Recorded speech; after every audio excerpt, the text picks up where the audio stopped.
ஆத்மஸ்காரம். அனைத்து சித்த வித்தியார்த்தி சகோதர சகோதரர்களுக்கு என்னுடைய ஆத்ம வணக்கத்தை தெரிவித்துக் கொள்கிறேன். இந்த ஆன்மீக தோட்டம் எப்படி உருவானது என்றதை சுருக்கமாக சொல்ல விரும்புகிறேன். மதுரையில் சமாதிக்கு இன்னும் இடமே இல்லை. அப்போ கிருஷ்ணாராமா அண்ணா சமாதி கொஞ்சம் இடம் வாங்கணும் அப்படின்னு சொல்லி கடுமையான முயற்சி பண்ணார். அப்போ கிருஷ்ணாராமனை நிலையம் வச்சு நடத்திக்கிருக்காரு. அவரோட நிலையம் நடத்துறது அப்போ ரொம்ப ஃபேமஸாக இருந்துச்சு.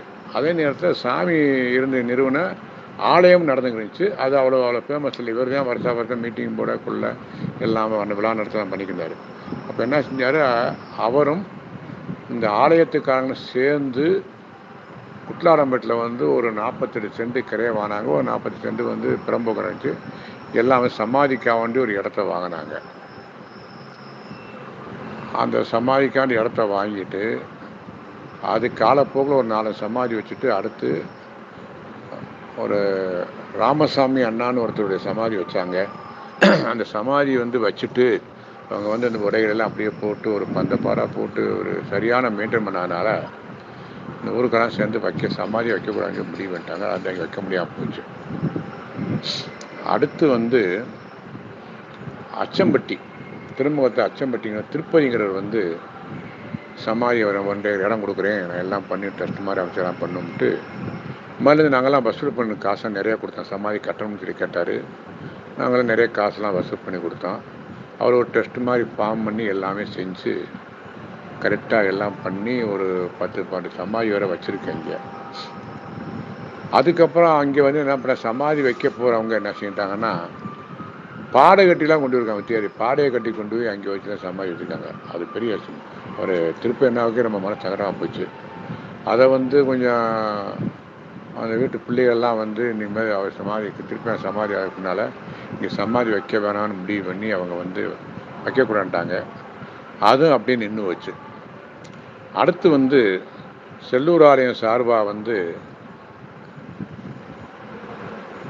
இடைக்காட்டூரில் சமாதி கொஞ்சம் இடம் வாங்கியிருந்தாங்க. அங்கேயும் ஒரு 5-4 சமாதி வச்சுட்டு அங்கேயும் ஊருக்காரெல்லாம் சேர்ந்து எதிர்ப்பணும். அங்கேயும் சமாதி வைக்க முடியாமல் ஆகிப்போச்சு. இப்போ மொத்தத்தில் மாதிரி சமாதி வைக்கிறதுக்கு இடம் இல்லாத நிலைமை ஆகிப்போச்சு.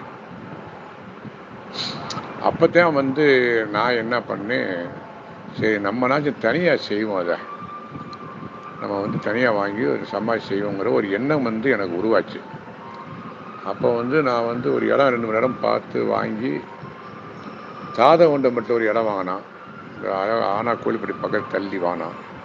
அங்கே பக்கத்து உரக்கம் வைக்கக்கூடாதுன்னு போய் தயாராக பண்ணிட்டாங்க. அப்புறம் உடனே அந்த இடத்த விட்டுட்டு அப்புறம் திருப்பி இந்த ஆனா கோழிப்பட்டியில் இடம் வாங்கி பெர்மிஷனாக வாங்கி சமாதிக்கு இந்த இடம் வாங்கியிருந்தான். அந்த நேரத்தில் என்னென்னா கிருஷ்ணாராமண்ணா சமாதிக்கு இடம் வாங்கணுமானு அப்படின்னு சொன்னார். நான் சமாதியாக வைக்கணும், எனக்கு சமாதி இடம் வாங்கிட்டு வைக்கணும்னு சொன்னார். நான் நீ சமாதிலாம் பரவாயில்ல, நம்மகிட்ட இடம் இருக்குன்னு வச்சுக்கணும், இல்லை புதுசாக இடம் வாங்கிட்டு வைக்கணும்னு சொன்னார்.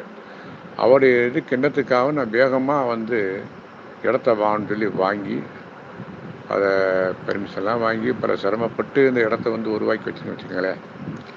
அப்போ நம்ம அவர் ஒரு முதல் ஆரம்பத்தில் ஒரு 10 சமாதி கட்டுறேன். சமாதி கட்டி வச்சோன்னா முதல் சமாதி வைக்க போலே பஞ்சாயத்துல பெர்மிஷனை வாங்கி கட்டியிருக்கான். அப்போவே அந்த ஊருக்காரங்க வைக்கக்கூடாதுன்னு தயாராக பண்ணிட்டாங்க. பஞ்சாயத்து ஒரு சண்டையை போட்டு பல பிரச்சனை உருவாக்குனாங்க. அப்புறம் இவர் அன்னைக்கு இவர் சமாதி ஆயிடுவாருங்கிற வேகமாக இப்போ சமாதி கட்டினேன். ஒரு சமாதி கட்டும் போதே அவர் நல்லா நிலமாக ஆகிட்டார். அவர் அப்புறம் முத பிரம்மஸ்ரீ முத்தியாவுடைய மனைவி கமலம்மா சமாதி இங்கே ஆன்மீகத்தை வச்சான். அதுக்கப்புறம் ஒரு 6வது சமாதியத்தான் கிருஷ்ணாராம் வந்தார். அப்புறம் 3வது சமாதியாக அந்த கமலம் முத்தியாவுடைய சமாதி வைக்கையில் ஒரு சமாதி மாதிரி தான் கட்டியிருந்தேன். அப்போ இந்த ஆசிரமங்கள் எல்லாமே வந்தாங்க. ஒரு தியானம் மண்டபம் கட்டினா நல்லா இருக்குன்னு சொன்னாங்க. அதனுடைய முதல் சமாதி வச்ச 2014 வச்சாச்சு. 2013 இடத்த வாங்கி 2014 சமாதி முதல் சமாதி வச்சாச்சு. 10 சமாதி கட்டியிருந்தேன். அதுக்கப்புறம் தியான மண்டபம் கட்டணும்னு சொல்லி ஏற்பாடு பண்ணி தியான மண்டபம்லாம் கட்டி 2018 அதை ஓப்பன் பண்ணணும் அப்படின்னு சொல்லி தியானம் பண்ணி முடிச்சோம் ஓப்பன் பண்ணுங்கிறதுக்காண்டி ஆசிரமங்களை வந்து திறந்து வச்சா நல்லாயிருக்கும் அப்படின்னு எனக்கு ஒரு மனசு எண்ணம். அதை ஜிபிவங்கெல்லாம் கேட்கல. அவங்க என்ன சொல்லிட்டாங்க, சாமி சட்டப்படி அந்த மாதிரி வெளியெல்லாம் வந்து நாங்கள் கலந்துக்கூடாது, இந்த மாதிரி ஓப்பன் பண்ணக்கூடாதுன்னு சொல்லிட்டாங்க. அவங்க சொன்ன 100 உண்மை. இப்போ கிருஷ்ணாராமண்ணா வந்து இது நடந்து வந்து மார்ச் மாதம் 1ஆம் தேதி 2018 மார்ச் 1ஆம் தேதி அப்போ வந்து நானும் கிருஷ்ணாராமண்ணா வந்து 2 பேரும் பேசிக்கிட்டு இருக்கோம். அவர் வந்து முதியோர் இடத்துல இருக்கார். அப்போ அடிக்கடி நான் பார்க்க அண்ணா இந்த மாதிரி முடிச்சாச்சு, இந்த வந்து இந்த சமாதி இந்த தியான மனத்தை ஓப்பன் பண்ண ஆசிரமத்தை கேட்டு அவங்க வந்து வர முடியாட்டாங்க அப்படின்னு. ஆனால் அவங்க சொல்கிறது கரெக்டு அப்படின்னு சொன்னேன். அப்புறம் என்ன சொன்னார், ஒன்றும் கவலையே படாங்கண்ணா, கட்டாயம் உறுதியாக வருவாங்க, அந்த கட்டத்தை திறக்கிறதுக்கு அவங்க வந்து திறந்து வைப்பாங்க பாருங்களேன்.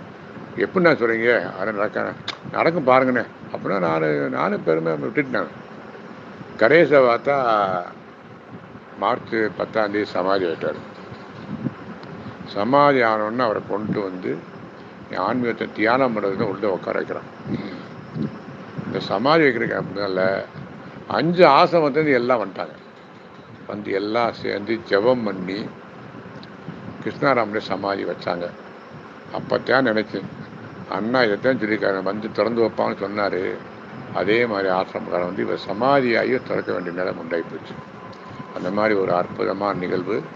கிருஷ்ணா சமாதி ஆணி 18 மணி நேரம் கழிச்சு வைக்கையில் வச்சு முடிஞ்ச அப்படின்னா கண்ணு மொழி அப்படி திறந்து பார்க்குறாரு. அற்புதமான சமாதி. இந்த மாதிரி தான் வந்து ஆன்மீக தோற்றத்தில் வந்து இடம் உருவானது. அந்த மாதிரி அன்றைக்கி திறப்பு விழா நடந்ததுனால அதே நினைவாக வந்து இன்றைக்கி 6 ஆண்டு முடிஞ்சிடுச்சு. 7ஆம் ஆண்டு துவக்கம். அதனால் வந்து அனைத்து சித்த வித்தியார்த்திகளும் தவறாமல் இந்த ஆன்மீகத்தின் விழாவில் கலந்து கொள்ளுமாறு தாழ்மையுடன் கேட்டுக்கொள்கிறேன். ஆத்ம நமஸ்காரம்.